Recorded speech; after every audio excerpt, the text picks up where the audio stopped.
রাসূল করিম সাল্লাল্লাহু আলাইহি ওয়াসাল্লাম বদর দিয়ে শুরু করলেন। আল্লাহ তাআলা কোরআন কারীমের জিহাদের আয়াত নাজিল করলেন। বদর দিয়ে রাসূল করিম সাল্লাল্লাহু আলাইহি ওয়াসাল্লাম শুরু করলেন। উহুদের কিছু সময় আগে সাহাবায়ে কেরামের একটা দল, তারা একজন আরেকজনের সাথে বলাবলি করছেন, একজন আরেকজনকে ধাক্কা দিচ্ছেন। যে একজন বলছেন তুমি যাও, আরেকজন বলছেন তুমি যাও। মুহাম্মদ সাল্লাল্লাহু আলাইহি ওয়াসাল্লামের কাছে যাও। রাসূল করিম সাল্লাল্লাহু আলাইহি ওয়াসাল্লামের কাছে গিয়ে আমরা যে বলাবলি করছি এই কথাটি জিজ্ঞেস করো। কিন্তু রাসূল করিম সাল্লাল্লাহু আলাইহি ওয়াসাল্লাম তাদের এই কথাগুলা জানেন না। যিনি জানেন চিল্লায়া বলেন তিনি কে? কেউ আসার সাহস করছিলেন না। রাসূল করিম সাল্লাল্লাহু আলাইহি ওয়াসাল্লামের পাশে থাকা একজন সাহাবীকে বিশ্বনবী মুহাম্মদুর রাসূলুল্লাহ সাল্লাল্লাহু আলাইহি ওয়াসাল্লাম তাদের কাছে পাঠালেন। তাদের সবাইকে ডেকে নিয়ে আসলেন। ডেকে নিয়ে এসে রাসূল করিম সাল্লাল্লাহু আলাইহি ওয়াসাল্লাম বলেন, ও আমার সাহাবীরা, তোমরা যেই বিষয় নিয়ে আলোচনা করছিলে, তোমরা যেই বিষয় নিয়ে কথা বলছিলে, আল্লাহ রাব্বুল আলামিন একটু আগে সেই বিষয়ের আলোকে কোরআনুল কারীমের 61 নম্বর সূরা সূরা সফের 10 থেকে 13 নম্বর আয়াতে কারিমা থেকে শুরু করে শেষ পর্যন্ত আল্লাহ রাব্বুল আলামিন আমার কাছে নাজিল করেছেন। সুবহানাল্লাহ। আল্লাহ তাআলা কি বলছেন সেই আয়াতে কারিমার ভিতরে জানার দরকার আছে না নাই?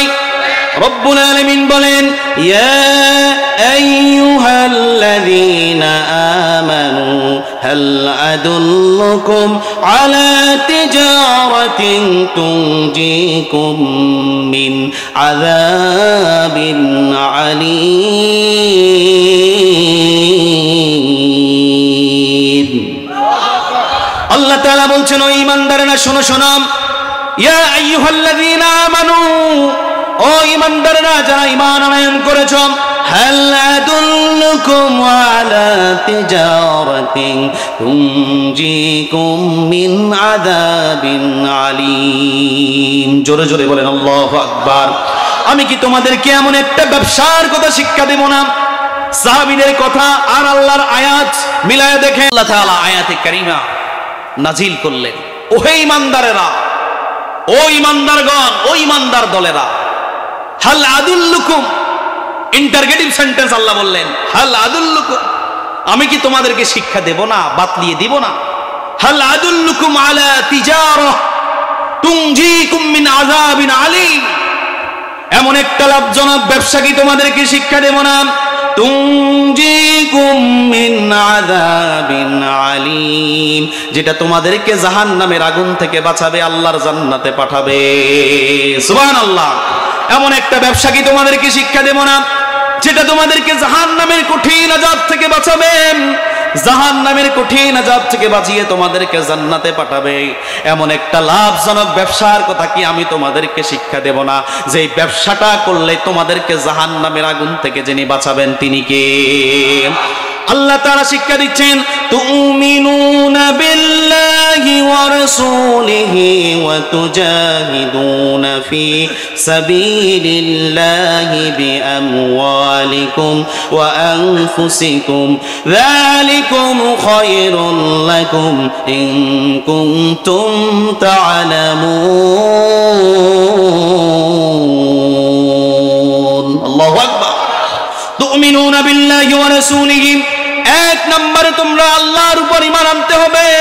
আল্লাহর উপর ঈমান আনতে হবে, আল্লাহ শুধু হবে না, তুমিনুনা বিল্লাহি ওয়া রাসূলিহি, ওয়া শব্দটা আছে না নাই? আল্লাহর প্রতি, ওয়া রাসূলিহি, আল্লাহ এবং তার রাসূলের প্রতি ঈমান আনো। তার কথা এক নম্বরে জাহান্নামের কঠিন আযাব থেকে বাঁচতে হলে আল্লাহর প্রতি ঈমান আনার দরকার আছে না নাই? আল্লাহর প্রতি ঈমান না আনলে কারো দান সদকা কবুল হবে, কারো নামাজ কবুল হবে, কারো যাকাত কবুল হবে, কারো হজ কবুল হবে না। সেই কারণে আল্লাহ তাআলা বলছেন, তুমিনুনা বিল্লাহি ওয়া রাসূলিহি ওয়া তুজাহিদুনা ফি সাবিলিল্লাহ, এক নম্বরে তোমরা ঈমান আনো আল্লাহ এবং তার রাসূলের উপর। এরপরে দুই নম্বরে ওয়া তুজাহিদুনা, তোমরা জিহাদ করো, সংগ্রাম করো। আল্লাহু আকবার।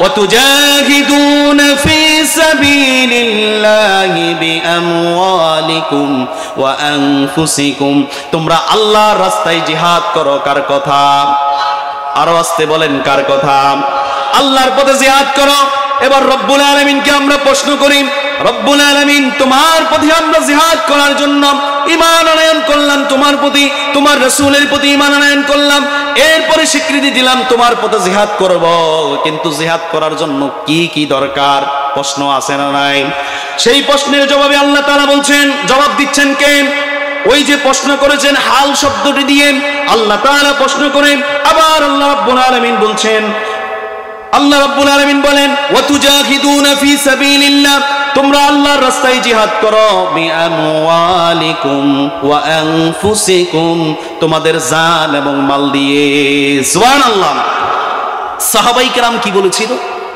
ওই যে যেখানে বসেছিল সেই দল কি বলেছিল জান্নাতে যাওয়ার জন্য এমন একটা লাভজনক ব্যবসা যদি শিক্ষা দেয় তাহলে জান আর মাল দুইটাই দিয়ে আমরা সেই জান্নাতে যেতে চাইবো সুবহানাল্লাহ পড়েন আল্লাহ তাদেরকে বলছেন ওয়াতুজাহিদুনা ফি সাবিলিল্লাহ আচ্ছা বলেন তো এই কোরআনুল কারীমের প্রত্যেকটা আয়াতের ভিতরে আমরা পার্ট অফ স্পিচ পড়েছি আমরা টেন্স পড়েছি present tense past tense future tense আছে না নাই তেমনি ভাবে আরবিতে মাদি হাল মুস্তাকবিল আছে না নাই এই কোরআনুল কারীমের আয়াতে কারিমাগুলোর ভিতরে যদি লক্ষ্য করেন এই আয়াতে কারিমাগুলোর ভিতরে আল্লাহ তাআলা মুদারের সিগা বেশি ব্যবহার করেছেন বলে সুবহানাল্লাহ এগুলাতে বর্তমান এবং ভবিষ্যৎ যতটুকুই যাবে যতদিন পর্যন্ত জীবন থাকবে ততদিন পর্যন্ত এই আয়াতগুলা আমাদের কাছে থাকবে কি থাকবে না নাকি রহিত হয়ে গেছে সালাতের আয়াত আছে রোজার আয়াত আছে হজের আয়াত আছে যাকাতের আয়াত আছে আর জিহাদের যে আয়াত সেগুলা মানসুখ হয়ে গেছে এরকম নাকি তাহলে এই কাজগুলা আমাদের জন্য বলেছেন বিশ্বনবী মুহাম্মদুর রাসূলুল্লাহ রাসূল করিম সাল্লাল্লাহু আলাইহি ওয়াসাল্লাম তাদেরকে বললেন তোমরা আল্লাহর রাস্তায় জিহাদ করো সংগ্রাম করো দুইটা জিনিস লাগবে কয়টা বিআমওয়ালিকুম ওয়া আনফুসিকুম তোমাদের মাল এবং তোমাদের জান লাগবে এই দুইটা জিনিস দিয়ে তোমরা আল্লাহর রাস্তায় জিহাদ করো কার কথা আল্লাহ তাআলা বলেন যালিকুম খায়রুল লাকুম ইন কুনতুম তা'লামুন যদি তোমরা বুঝো এটার চাইতে সফলতা আর কোনো কিছুই হতে পারে না এটাই তোমাদের জন্য উত্তম সুবহানাল্লাহ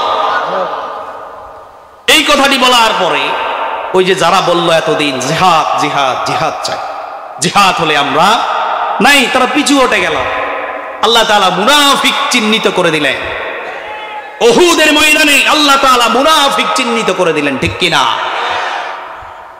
এই আয়াত যখন নাজিল হলো এভাবে করে তোমরা জিহাদ করো আল্লাহর রাস্তায় জানমাল দিয়ে ফায়াকতুলুনা ওয়া ইয়াকতালুন তোমরা শুধু মরবে না তোমরা তাদেরকে মারবে তোমরা যখন তাদেরকে মেরে যখন তোমরা বিজয় হবে তোমাদেরকে গাজীর মালা যিনি পরিয়ে দিবেন তিনি কে আর যখন তোমরা মরে যাবা তোমাদেরকে শহীদ হিসাবে কবুল করে নেবেন কে আল্লাহ তাআলা তাদের শানে সূরাতুল বাকারার 154 নম্বর আয়াতে কারিমার ভিতরে বলছেন ওয়ালা তাকুলু লিমান ইয়াকতালু ফি সাবিলিল্লাহি আমওয়াতান বাল আহইয়াউ ওয়ালাকিন লা তাশউরুন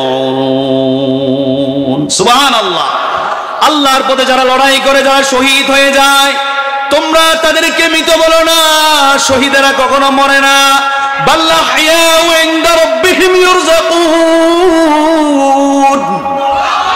তাদেরকে কবরের ভিতরে রিজিক দেন কে শহীদেরা কখনো মরে না শহীদেরা মরেও আমাদের কাছে বেঁচে থাকে কি থাকে না শহীদেরা মরে না কো বাঁচে চিরদিন শেষ হবে না তো কবু তাদের ঋণ কথা বলেন ঠিক কিনা এই আয়াতগুলো যখন নাজিল হলো এক পর্যায়ে বুখারীর বর্ণনাতে এসেছে আবু হুরায়রা রাদিয়াল্লাহু তাআলা থেকে বর্ণিত তিনি বলেন সুইলা রাসূলুল্লাহ সাল্লাল্লাহু আলাইহি ওয়াসাল্লাম ইয়া রাসূলুল্লাহ ইয়া হাবিবাল্লাহ আইয়ুল আমালু আফদাল সবচাইতে উত্তম আমল কোনটি রাসূল করিম সাল্লাল্লাহু আলাইহি ওয়াসাল্লাম বললেন, তুমিনুনা বিল্লাহি ওয়া রাসূলিহি, তোমরা আল্লাহ এবং তার রাসূলের উপর ঈমান আনো।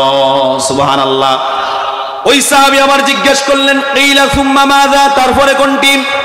রাসূল করিম সাল্লাল্লাহু আলাইহি ওয়াসাল্লাম বললেন, আল জিহাদু ফি সাবিলিল্লাহ, আল্লাহর রাস্তায় জিহাদ করো। সুবহানাল্লাহ বলেন। ওই সাহাবী বলছেন, এরপরে আমি জিজ্ঞেস করলাম, কিলা সুম্মা মাযা ইয়া রাসূলুল্লাহ, তারপরে কোনটি ইয়া রাসূলুল্লাহ? নবীজি বললেন, হজ্জুম মাবরুর, কবুল হজ। সুবহানাল্লাহ। কয়টা জিনিস? এক নম্বরে বললেন উত্তম আমল হলো, উত্তম কাজ হলো আল্লাহ এবং তার রাসূলের উপর ঈমান আনা। ওই রাসূলের উপর ঈমান আনা, আল্লাহর উপর ঈমান আনার পরে দ্বিতীয় নম্বর কাজ হলো আল জিহাদু ফি সাবিলিল্লাহ, আল্লাহর রাস্তায় জিহাদ করা। সুবহানাল্লাহ। তিন নম্বরে রাসূল করিম সাল্লাল্লাহু আলাইহি ওয়াসাল্লাম ওই সাহাবীর জবাবে বললেন, হজ করো, কবুল হজ। এই তিনটা জিনিস আমলের দিক দিয়ে সবচাইতে উত্তম। সুবহানাল্লাহ। এই হাদিসের 2 নম্বর পয়েন্টের ভিতরে জিহাদের কথা আছে না নাই? উত্তম আমল হলো জিহাদ। এটা শোনার পরে অন্ধ সাহাবীও জিহাদের ময়দানে যাওয়ার জন্য রাসূল করিম সাল্লাল্লাহু আলাইহি ওয়াসাল্লামের কাছে চলে আসলেন। সুবহানাল্লাহ পড়েন।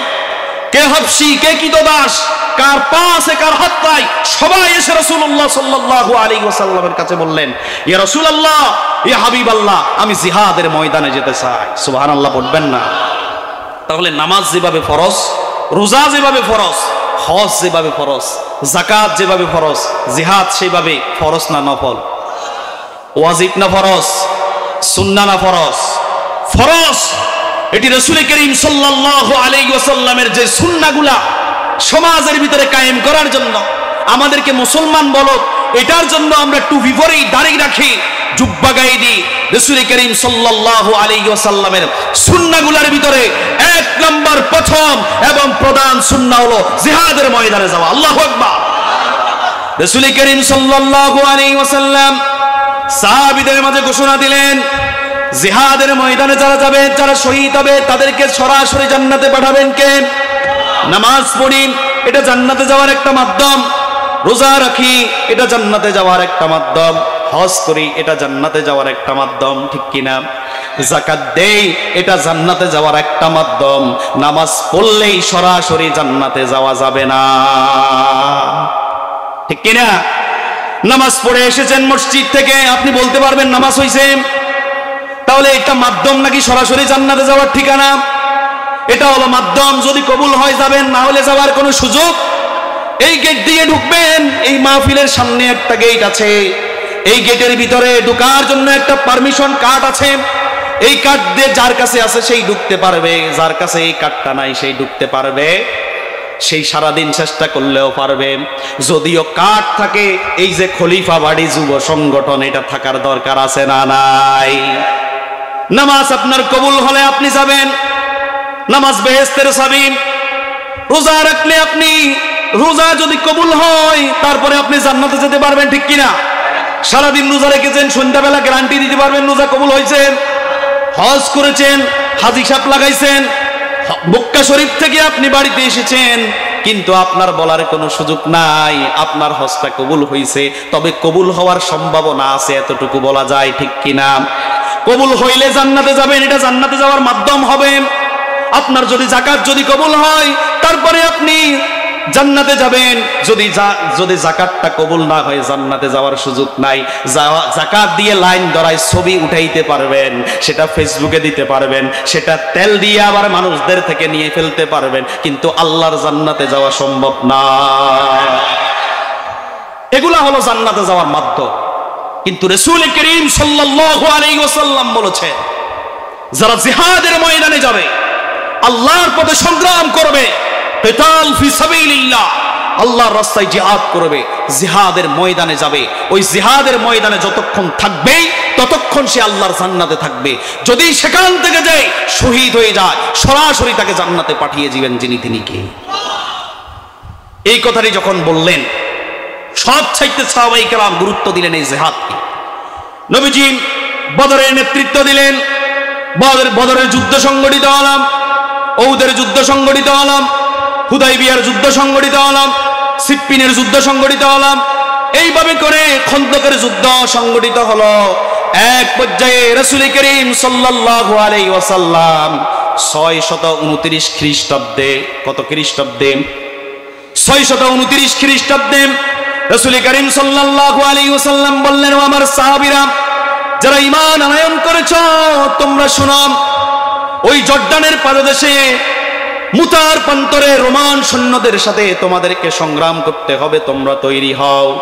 তখন মুসলমানদের সংখ্যা দাঁড়িয়েছেন 3000, কয় হাজার? আর রোমানরা হলো 2 লক্ষ। কত লক্ষ? নবীজি মসজিদে নববীর ভিতরে সব সাহাবীকে একত্রিত করলেন। সব যুদ্ধে যাওয়ার সময় রাসূল করিম সাল্লাল্লাহু আলাইহি ওয়াসাল্লাম যেই যুদ্ধে যেতেন সেই যুদ্ধে তিনি নেতৃত্ব দিতেন। আর যে সরিয়া ছোট ছোট যুদ্ধগুলা সংগঠিত হতো, যেই যুদ্ধে রাসূল করিম সাল্লাল্লাহু আলাইহি ওয়াসাল্লাম যেতেন না, সেই যুদ্ধে রাসূল করিম সাল্লাল্লাহু আলাইহি ওয়াসাল্লাম সেনাপতি নিযুক্ত করতেন। সুবহানাল্লাহ। একজন সেনাপতি নিযুক্ত করতেন। তোমরা এটাকে আমির মানবা কেন? আল্লাহ বলেছেন, ওয়া আতিউল্লাহ ওয়া আতিউর রাসূল ওয়া উলিল আমরি মিনকুম, তোমরা আল্লাহর আনুগত্য করো, তোমাদের রাসূলের আনুগত্য করো, আর নেতার আনুগত্য করা ফরজ যিনি করে দিয়েছেন তিনি কে? তবে নেতা আলখোর, ডাইলখোর, গাঁজাখোর, ফেন্সিডিলখোর, ইয়াবাখোর, খাদের নিচে সয়াবিন তেল লুকানো নেতার আনুগত্য করা যাবে না। নেতার আনুগত্য করতে হবে ততক্ষণ নেতা কোরআন এবং হাদিস দিয়ে ডাকবে যতক্ষণ, ঠিক কিনা? সেটা বলেছেন ওমর ফারুক রাদিয়াল্লাহু আনহু, যিনি ওয়াশাদ্দুহুম ফি আমরিল্লাহি ওমর, আল্লাহর আইনের ব্যাপারে সবচাইতে কঠিন ছিলেন ওমর। সুবহানাল্লাহ। সে ওমর বলেছেন, আমি ওমর যত গরম হই না কেন, আমি ওমরকে মানবা ততক্ষণ, আমি ওমর কোরআন সুন্নাহ দিয়ে তোমাদেরকে ডাকবো যতক্ষণ। সুবহানাল্লাহ। তাহলে এই সমাজের ভিতরে যদি নেতা যদি হাফসি গোলামও হয়, সে যদি চৌধুরী বাড়ি মুন্সি বাড়ির না হয়, ওই যে দাস বাড়ির লোক হয়, সেই যদি জামাতে আমির হয়, আমিরের জামাতে ইসলামের আমির হয়, সে যদি শিবিরের সভাপতি হয়, সে যদি বিভিন্ন সংগঠনের দায়িত্বশীল হয়, ইসলামী আন্দোলনের একামতে দিনের যদি সেই দায়িত্বশীল হয়, সে যদি হাফস গোলামও হয়, তার আনুগত্য ফরজ করে দিয়েছেন কে? চৌধুরী বাড়ি বুইয়া বাড়ি দেখার কোনো সুযোগ নাই। ইসলামে এটা চলে না। মন্ত্রীর ছেলে মন্ত্রী, এমপির ছেলে এমপি, যিনি চেয়ারম্যান তিনি মেম্বার থেকে উঠছেন, খবর নেন সব জায়গায়, আছে না নাই? মেম্বার যিনি ছিলেন তিনি ওই নেতার পিছনে সকাল সন্ধ্যা ঘুরেছেন, ঠিক কিনা?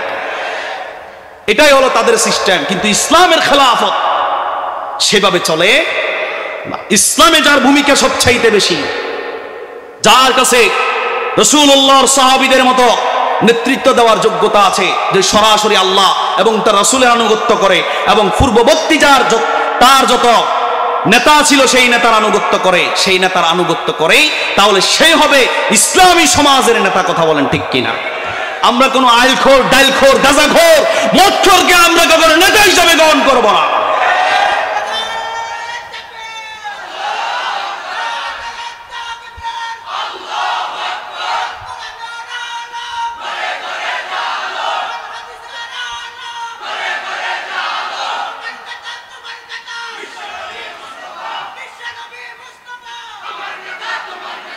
আল্লাহ স্লোগানগুলোকে কবুল করে নিক, বলি আমিন।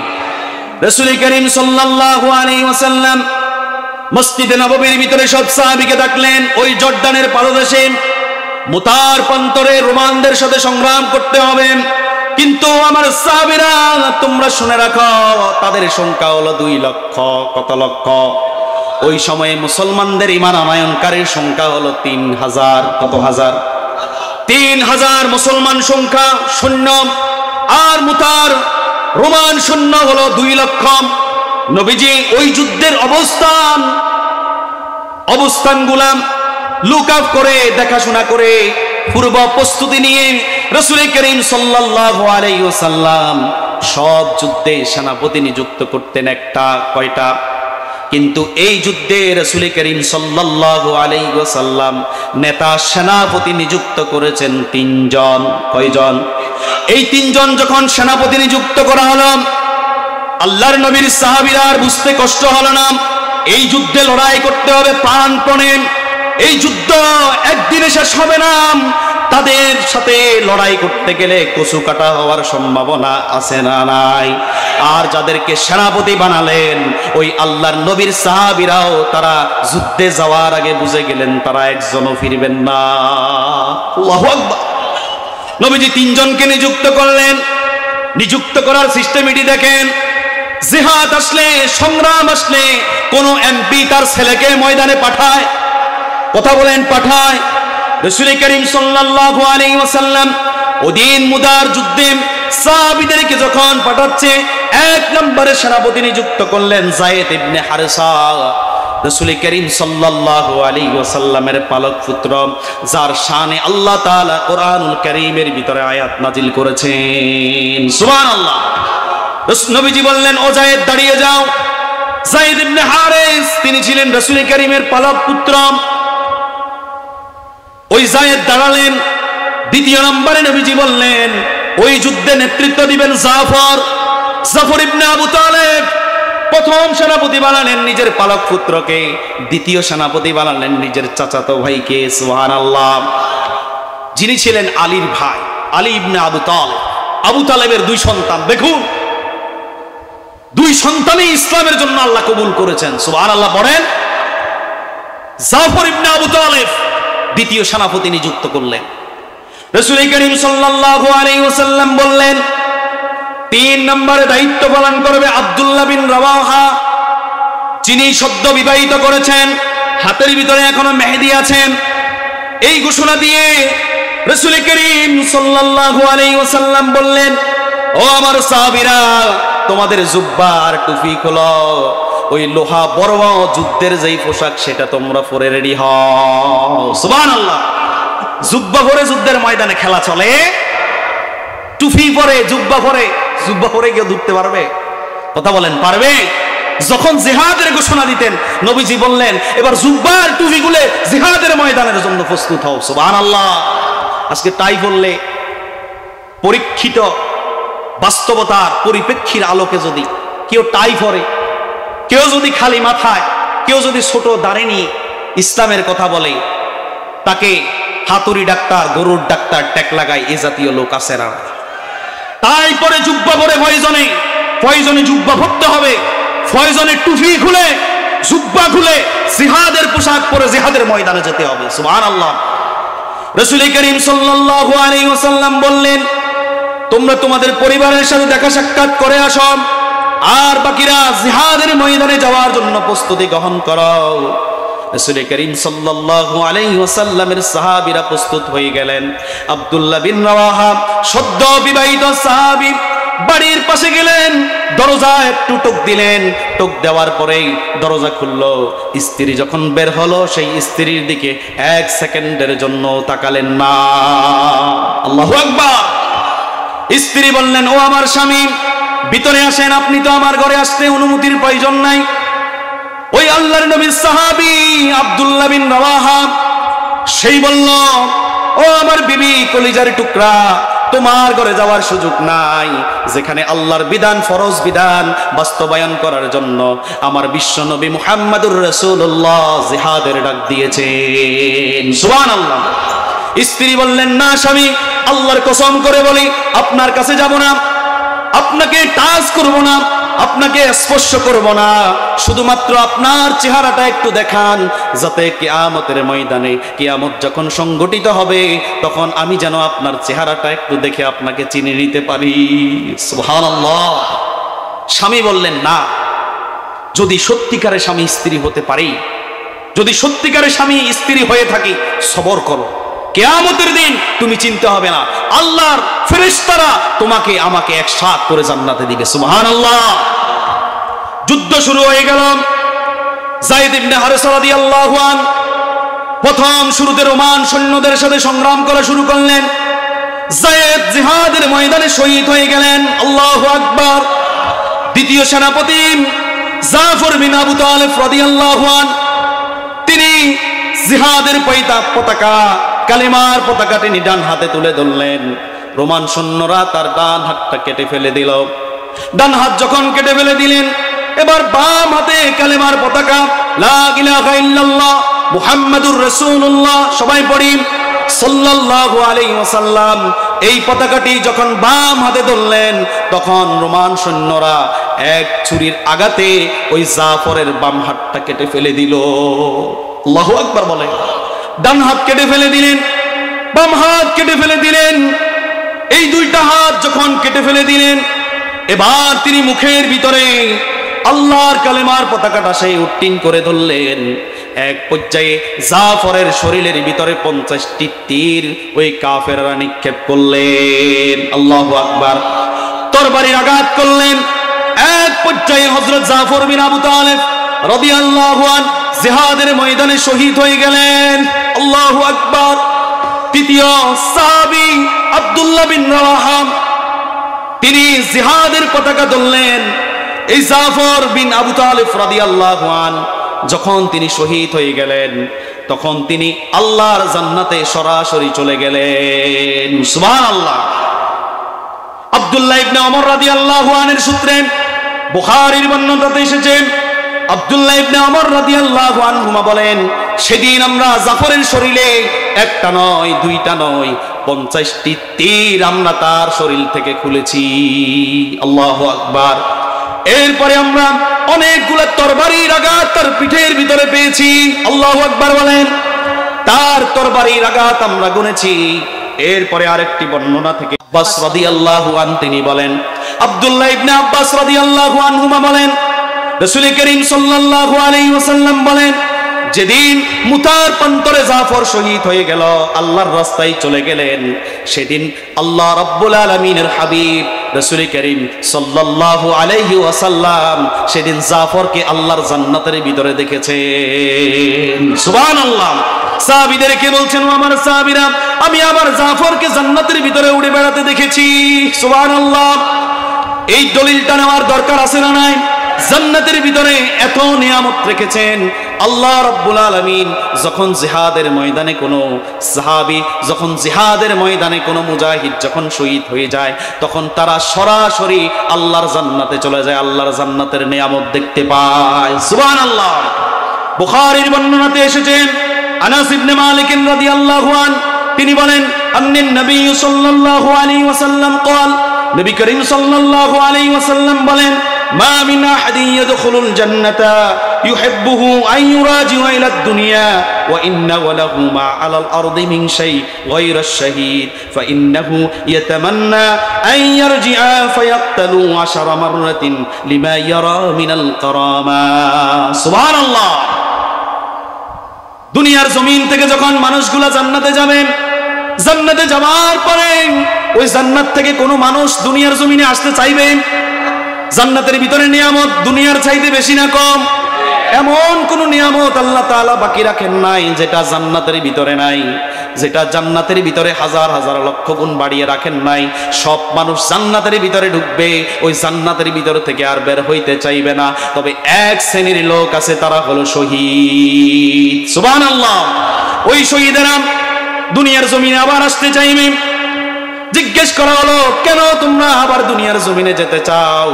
তারা বলে, আমরা দুনিয়ার জমিনে আবার যেতে চাই, আমরা আবার ফায়াক্তালু, আবার আমরা আল্লাহর রাস্তায় সংগ্রাম করতে চাই। সুবহানাল্লাহ। আবার আমরা দুনিয়ার জমিন থেকে আবার আমরা শহীদ হয়ে আবার আমরা আল্লাহর জান্নাতে আসতে চাই, আবার আমরা দুনিয়ার জমিনে যেতে চাই। এইভাবে করে 10 মাররাতিন, তারা 10 বার তারা শহীদ হতে চাইবে। কতবার? 10 বার তারা শহীদ হতে চাইবে। কেন তাদেরকে জিজ্ঞেস করা হলো? তারা বললেন, জান্নাতের ভিতরে সব চাইতে মর্যাদার আসনে আদিষ্ট হবেন শহীদেরা। সুবহানাল্লাহ। আমরা জান্নাতের ভিতরে ওই শহীদের মর্যাদা দেখতে পেলাম। তাহলে যুদ্ধ শুরু হয়ে গেল। কি হয়ে গেল? যুদ্ধ শুরু হয়ে গেল। 1 জন 2 জন শহীদ হয়ে গেলেন। আব্দুল্লাহ বিন রাওয়াহা তিনি নেতৃত্ব দিতে শুরু করলেন। এক পর্যায়ে তিনি এই জমিন থেকে বিদায় হয়ে গেলেন। আল্লাহু আকবার। এরপরে বদরি একজন সাহাবীকে এই যুদ্ধের নেতৃত্বের জন্য তাকে সেখানে প্রতিনিধি বানানো হয়। তিনি বললেন, এত বিশাল বড় যুদ্ধের নেতৃত্ব দেওয়া আমার পক্ষে সম্ভব? সবার সম্মতিক্রমে তাৎক্ষণিক সিদ্ধান্ত নিলেন, খালিদ ইবনে ওয়ালিদ রাদিয়াল্লাহু আনহু তিনাকে নেতৃত্ব দেওয়া হোক। সুবহানাল্লাহ। রাসূল করিম সাল্লাল্লাহু আলাইহি ওয়াসাল্লামের আরেকজন সাহাবী খালিদ ইবনে ওয়ালিদ রাদিয়াল্লাহু আনহু তিনি যুদ্ধের ময়দানে নেতৃত্ব দেওয়া শুরু করলেন। হাদিসের বর্ণনা থেকে পাওয়া যায়, সেদিন খালিদ ইবনে ওয়ালিদ রাদিয়াল্লাহু আনহু একটা নয়, দুইটা নয়, 9টি তার ভাঙ্গা বড় তলোয়ার তিনি যুদ্ধ করতে করতে ভেঙেছেন। সুবহানাল্লাহ। যুদ্ধ শেষ হয় না, সন্ধ্যা নেমে আসলো, কিন্তু সন্ধ্যার পরে যুদ্ধ করার আর কোনো সুযোগ নাই, কারণ ইসলামের যুদ্ধ রাতে গোপনে চলে, কিন্তু দুনিয়া বিধান হুকুম আহকাম গুলা রাতের আধারে সিলের মাধ্যমে চলে কি চলে না? কথা বলেন, চলে কি চলে না? ইসলাম কখনো রাতের অন্ধকারকে বিশ্বাস করে না, ঠিক কিনা? দিনের আলোতে আসো, মুখামুখি আসো, সরাসরি আসো, খেলা হবে, ঠিক কিনা? খালিদ ইবনে ওয়ালিদ বললেন, সন্ধ্যা নেমে এসেছে, যুদ্ধ বন্ধ করো। যুদ্ধ বন্ধ করলো, কিন্তু 2 লক্ষ রোমান সৈন্য কিভাবে জয় হবে? ইতিমধ্যেই অনেক সাহাবী যুদ্ধের ময়দানে শহীদ হয়েছেন, সুবহানাল্লাহ। যুদ্ধের ময়দানে শহীদ হয়ে গেলেন। রাতে খালিদ ইবনে ওয়ালিদ রাদিয়াল্লাহু আনহু, এতবার পড়েছি এই ইতিহাস, কিন্তু এই জিনিসটা আশ্চর্যজনক লেগেছেন। খালিদ ইবনে ওয়ালিদ রাদিয়াল্লাহু আনহু তিনি রাতের বেলা কিছু সাহাবীদেরকে বললেন, তোমাদের আর যুদ্ধের ময়দানে যাওয়ার দরকার নাই, এমনিতেই সংখ্যা কম, আরো সংখ্যা কমায় দিলেন। সাহাবীদের মনে প্রশ্ন আছে না নাই? খালিদ ইবনে ওয়ালিদ বললেন, ও আল্লাহর নবীর সাহাবীরা শোনাম, আগামীকালকে তোমরা তলোয়ার হাতে নেওয়ার দরকার নাই, জিহাদের ময়দানে যাওয়ার দরকার নাই, এই 2 ভাগ জিহাদের ময়দানে জিহাদ করবে, আর তোমরা ওই পাহাড়ের পাদদেশে উঠবা, তোমরা ছাই নিবা, বালুই নিবা, সকালে ফজর হওয়ার পর থেকে তোমরা সেই ছাই আর বালিগুলা তোমরা শুধু উড়াতে থাকবা। সুবহানাল্লাহ।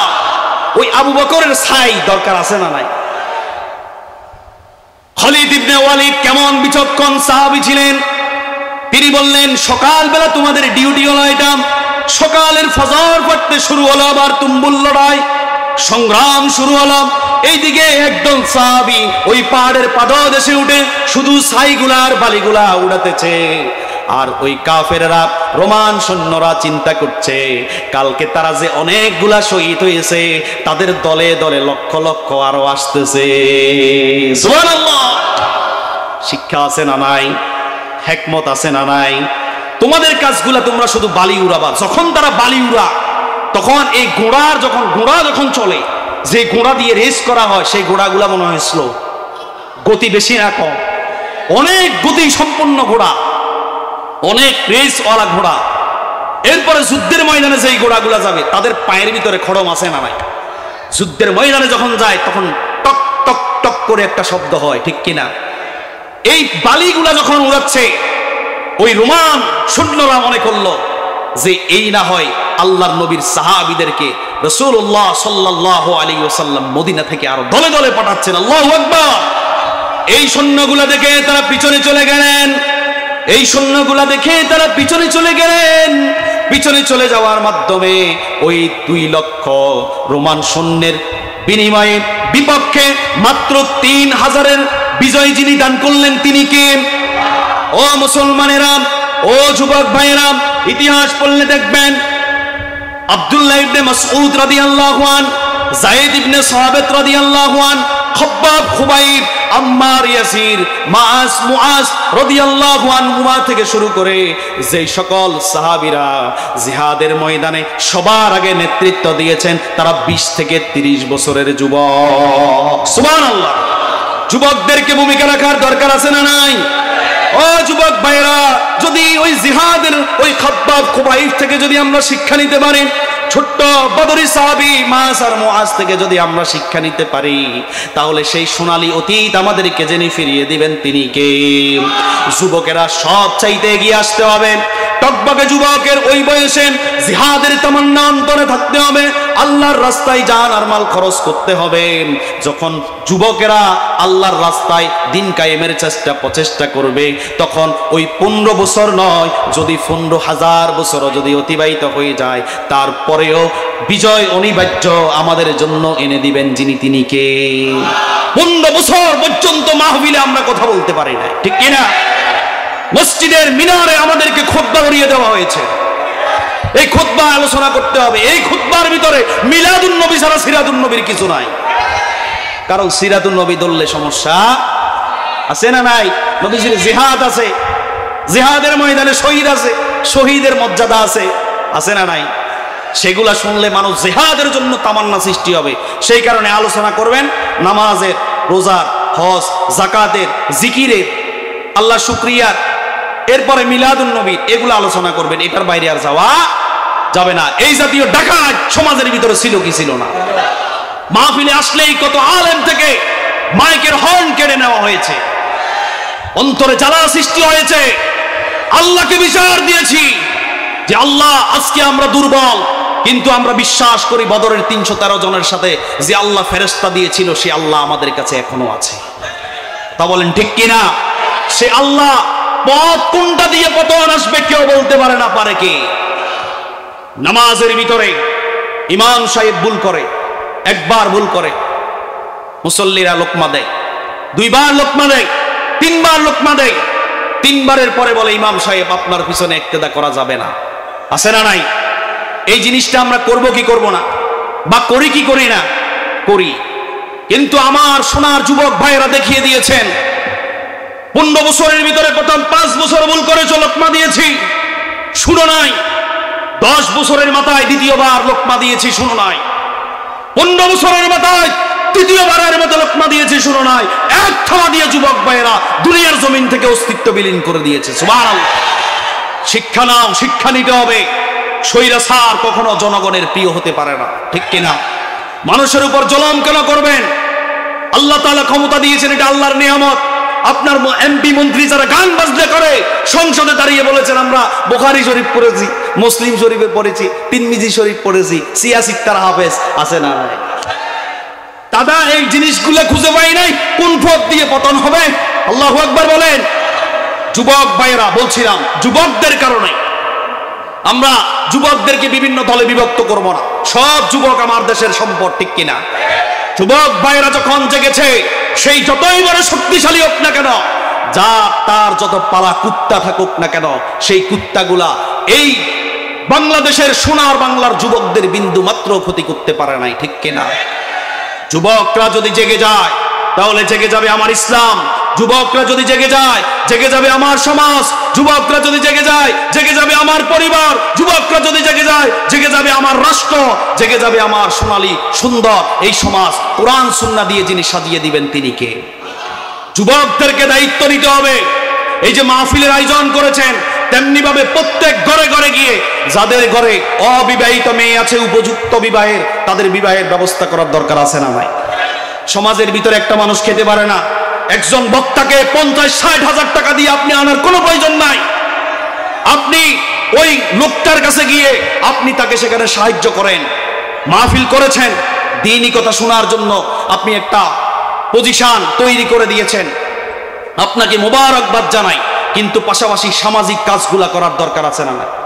সামাজিক কাজগুলা যেই সংগঠন যত বেশি করবে, সেই সংগঠনকে তত বেশি জনপ্রিয় বানিয়ে দিবেন যিনি, তিনি কে? সংগঠনের ভিতরে সামাজিক কাজগুলো আমাদেরকে বেশি বেশি করে নিতে হবে, সামাজিক কাজগুলা করতে হবে। মাহফিল করলাম, বিশাল বড় আয়োজন করলাম, 50,000 টাকা ধরিয়ে দিলাম, সকালবেলা বললাম এই সমাজের ভিতরে অনেক মানুষ অনাহারে, অনেক মানুষ খেতে পারে না। যেই জায়গায় মাহফিল হয় সেই জায়গার মুয়াজ্জিনের, ইমাম সাহেবের 2-3 মাসের বেতন বকেয়া আছে না নাই? তাহলে বেতন ফরজ না মাহফিল ফরজ? মাহফিলের ভিতরে সমন্বয় করবেন, বেছে বেছে প্রত্যেকটা জেলায় জেলায় যোগাযোগ করে দায়িত্বশীলদেরকে দাওয়াত দিবেন, যারা ইকামতে দ্বীনের কাজ করে, সরাসরি সংগঠনের সাথে সম্পৃক্ত এমন লোকদেরকে দাওয়াত দেওয়ার দরকার আছে না নাই? এই সকল লোকদেরকে দাওয়াত দিবেন। হাদিয়া যাইদেন, কোনো সমস্যা নাই, তারা আপনাদের কাছে কন্টাক্ট করবেন।